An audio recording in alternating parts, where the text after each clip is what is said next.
बिस्मिल्लाहिर्रहमानिर्रहीम रब्बिश्रह ली सदरी व यस्सिर ली अमरी वहलुल उक़दतम मिन लिसानी यफ़क़हू क़ौली। आज हम अपना अगला टॉपिक शुरू करेंगे और अगला टॉपिक है मुफ़क्किरीने तालीम। ये आपका चैप्टर नंबर 1 ही है। इसका अगला टॉपिक है मुफ़क्किरीने तालीम। हम मुफ़क्किर किसे कहते हैं?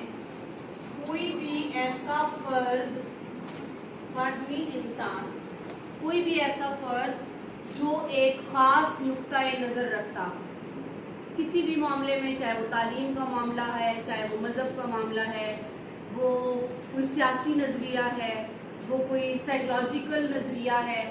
कोई भी फ़र्द जो एक ख़ास नुक्ता नज़र रखता हो, जिसका एक ख़ास पॉइंट ऑफ व्यू है, वो अपने उस पॉइंट ऑफ व्यू के तहत कुछ ख़ास मकासद बनाता है और उन मकासद को हासिल करने के लिए एक ख़ास लाहे अमल तरतीब देता है, उसे हम मुफ़क्किर कहते हैं। जब हम मुफ़क्किर तालीम की बात कर रहे हैं तो ये वो लोग हैं जिन्होंने अमले तालीम के लिए बहुत ख़ास किरदार अदा किया। अमले तालीम के अंदर ये नए नज़रियात लेकर आए, नए ये तरीक़े तदरीस लेकर आए। इन्होंने अपने अपने दौर में एक अच्छा निसाब दिया जिसके तहत उन्होंने ऐसी जनरेशन, ऐसे अफराद मुआशरा तैयार किए जो कि मुआशरे के अंदर जाकर बहुत अहम खिदमात सर अंजाम देने के काबिल हुए। तो मुफ़क्किरीने तालीम में जो हमारे सबसे पहले मुफ़क्किर हैं उनका नाम है इमाम गज़ाली। इमाम गज़ाली रहमतुल्लाह अलैह। इमाम गज़ाली रहमतुल्लाह अलैह का अगर हम तारुफ़ करें तो इमाम गज़ाली 1058 में पैदा हुए। उनकी जो तारीख़ पैदाइश है वो है 1058, 1058, ठीक है।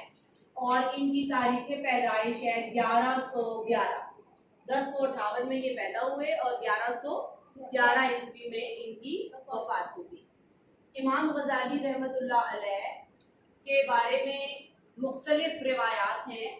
इनके बारे में कहा जाता है कि ये एक कस्बा गज़ाल में पैदा हुए। बाज़ जो हमारी रिवायात है उसमें आता है कि इनके जो फादर थे वो सूत काटा करते थे, सूत का कारोबार करते थे। सूत काटना किसको कहते हैं जी? जो भेड़ की ऊन से धागा बनाया जाता है, सूत काटना।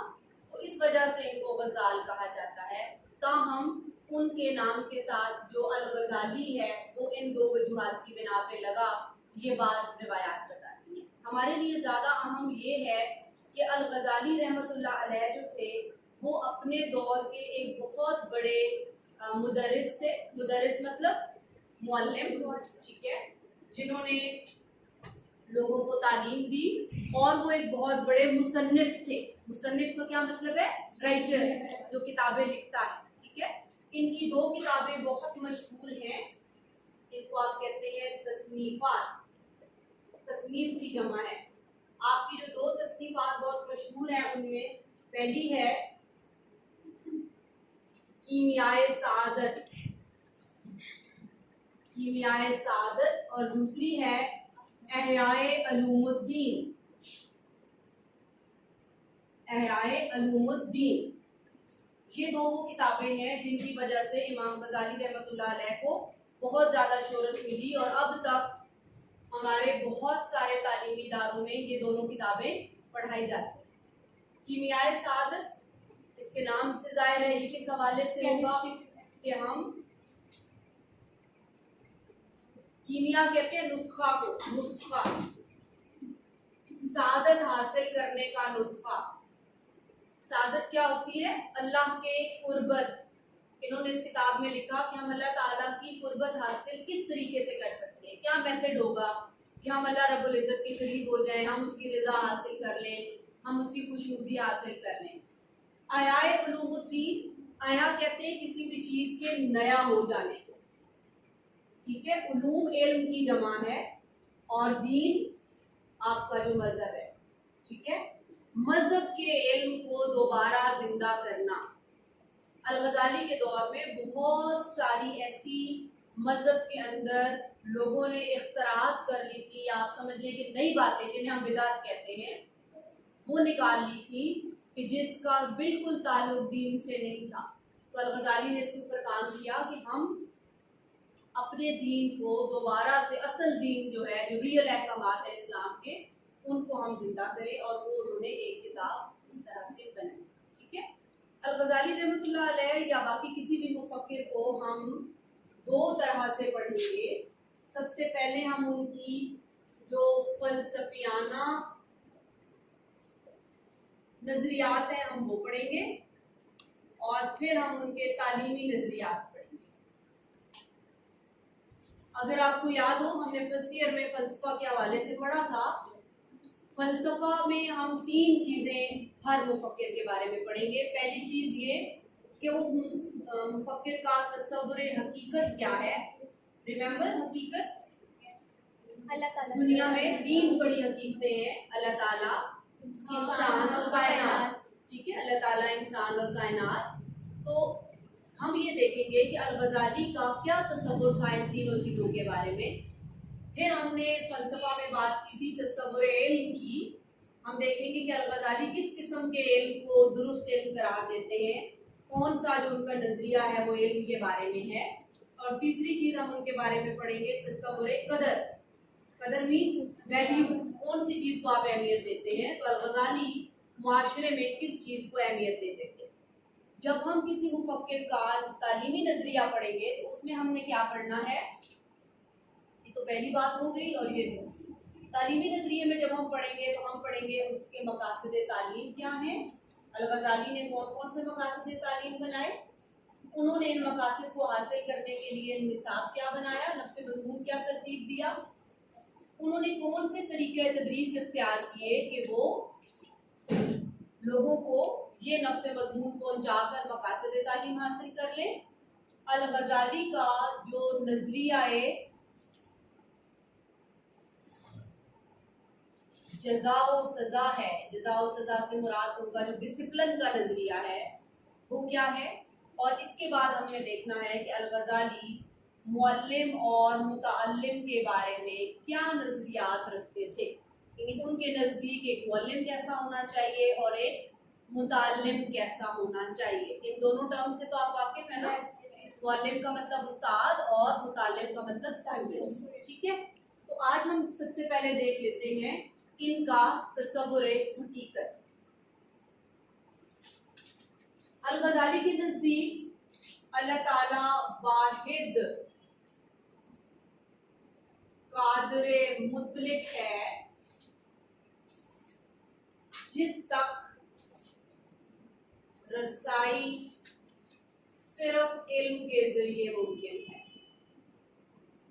इसका मतलब है कि वो अल्लाह ताला की जात को ही, क्योंकि मुसलमान है, हम मुसलमानों का सबका ये नजरिया है, इमाम गज़ाली मुसलमान है, हम सब मुसलमानों को ये नजरिया है कि अल्लाह ताला वाहिद, वाहिद यानी एक है, उसके अलावा कोई दुनिया को क्रिएट करने वाला नहीं है, और वो कादिर मुतलक है। इस वर्ड का क्या मतलब है, कादिर मुतलक है, एग्जैक्टली, उसकी कुदरत है हर चीज को पैदा करना, उसको जिंदा रखना, उसको रिज़्क देना, उसको चलाना और उसको फिर ख़त्म कर लेना। इन दुनिया की हर मखलूक के ऊपर सिर्फ और सिर्फ वो अल्लाह ही कादिर है, उसी का हुक्म चलता है, ये उसको न मानते थे।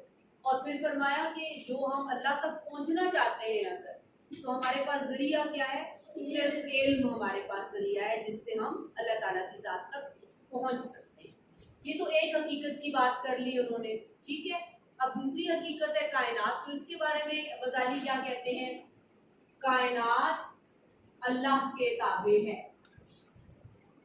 हम भी तो यही कहते हैं ना, कायनात क्या है, अल्लाह के ताबे है। जैसे कादिर मुतलक को भी हमने डिफाइन किया तो ये बात उसमें क्लियर हो गई कि दुनिया में जितनी भी मखलूक़ात हैं या जो कुछ इस दुनिया में बनाया गया है वो सब का सब अल्लाह के हुक्म के ताबे है, वो अपनी मर्जी का मालिक नहीं है, वो आज़ाद नहीं। ठीक है, और तीसरी हकीकत है इंसान। तो इंसान के बारे में गज़ाली का क्या नजरिया था, इंसान अल्लाह की मखलूक है और अल्लाह क्या है, खालिक है।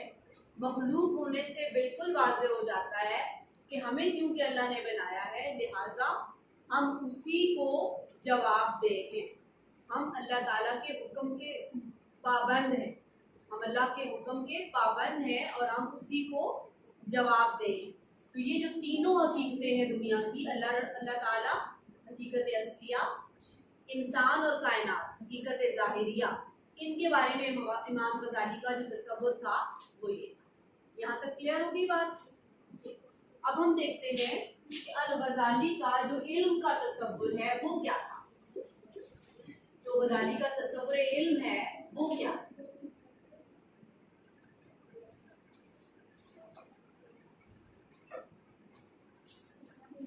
अल गजाली एक मुस्लिम मुफक्किर होने की हैसियत से वही के इल्म को मुस्तनद इल्म करार देते हैं।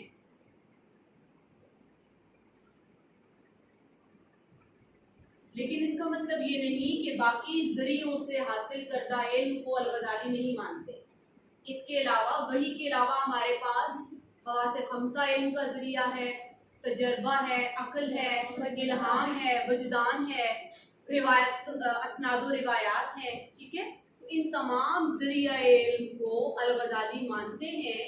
लेकिन मुस्तनद जरिया इल्म का मतलब क्या है? ऐसा जरिया इल्म जिसमें गलती का कोई इम्कान नहीं, इसलिए कि वो अल्लाह की तरफ से आ रहा है, वो इंसान ने खुद क्रिएट नहीं किया।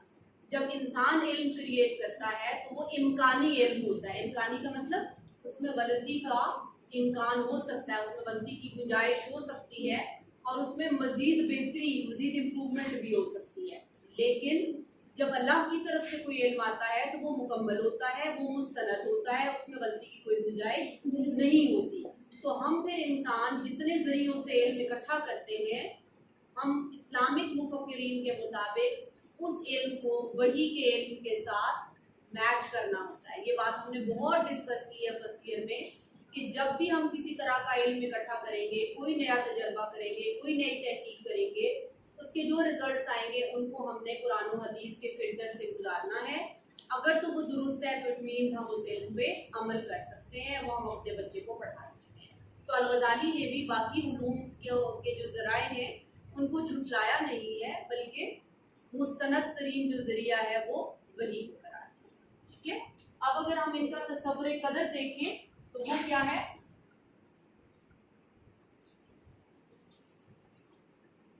इमाम गजाली का तसव्वुर कदर क्या है? कदर मीन वो जिंदगी में सबसे ज्यादा अहमियत किस चीज को देते हैं? अगेन अल गजाली इल्म को सबसे बड़ी कदर कहते हैं। इल्म दुनिया की सबसे बड़ी कदर है, यानी सॉरी, आप इल्म के जरिए दुनिया में वो अहमियत हासिल कर सकते हैं जिसके आप हकदार हैं। इन्होंने कहा कि इल्म हासिल करें, इल्म ही दुनिया की सबसे बड़ी कदर है और इल्म आपको नेकी की तरफ लेकर जाता है। इल्म आपको नेकी की तरफ लेकर जाता है और जो नेकी है वो आपको अल्लाह ताला से मिला देती है। यानी आपकी जो मुलाकात है अल्लाह ताला से वो उस नेकी के ज़रिए होती है, वो उस अच्छाई के ज़रिए होती है, वो उस खैर के ज़रिए होती है जो आपको इल्म सिखाता है। ठीक है, अब यहाँ पे इम्पोर्टेंट बात ये है कि ये उस इल्म की बात कर रहे हैं जिस पर अमल किया जाए। उस इल्म की बात नहीं कर रहे कि जिस इल्म को महज हम पढ़ते हैं और पेपर में लिखकर हम उसके मार्क्स हासिल करते हैं। अल गजाली या कोई भी और मुफक्किर जो है इल्म और अमल को इकट्ठा करता है। किसी भी जगह इल्म और अमल दोनों साथ साथ चलते हैं। कहीं पर भी आपने इस्लामिक जितनी भी कॉन्सेप्ट्स हैं उनमें तालीम और तरबियत पढ़ा होगा, इल्म और अमल पढ़ा होगा। किसी भी जगह आपको तालीम अलग नज़र नहीं आएगी, तरबियत अलग नज़र नहीं आएगी, इल्म अलग और अमल अलग नहीं हो सकता।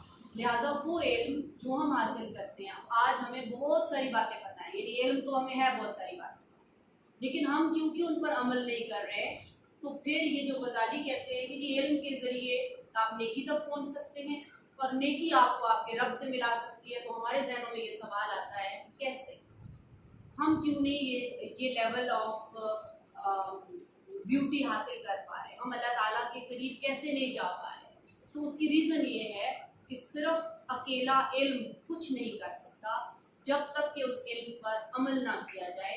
अगर आप उस पर अमल करते हैं तो यकीनी तौर पे वो नेकी है और नेकी आपको अल्लाह से मिलवाए। अभी हमने क्या पढ़ा है? इमाम गजाली का तारुफ और इमाम गजाली के फलसफियाना नजरियात। जब भी फलसफियाना नजरियात की बात होगी तो इसका मतलब है कि आपसे ये पूछा जा रहा है कि किसी भी मुफक्किर का तसव्वुर हकीकत क्या है, तसव्वुर इल्म क्या है और तसव्वुर कदर क्या है। यहाँ तक क्लियर है? यहाँ तक कोई प्रॉब्लम है तो आप पूछ सकते हैं। नो, बिल्कुल क्लियर है सब बच्चों के जहन में? आज के लिए हम इतना ही पढ़ेंगे। इंशाल्लाह नेक्स्ट लेक्चर में हम पढ़ेंगे तालीमी नजरियात, अल-गज़ाली के तालीमी नजरियात।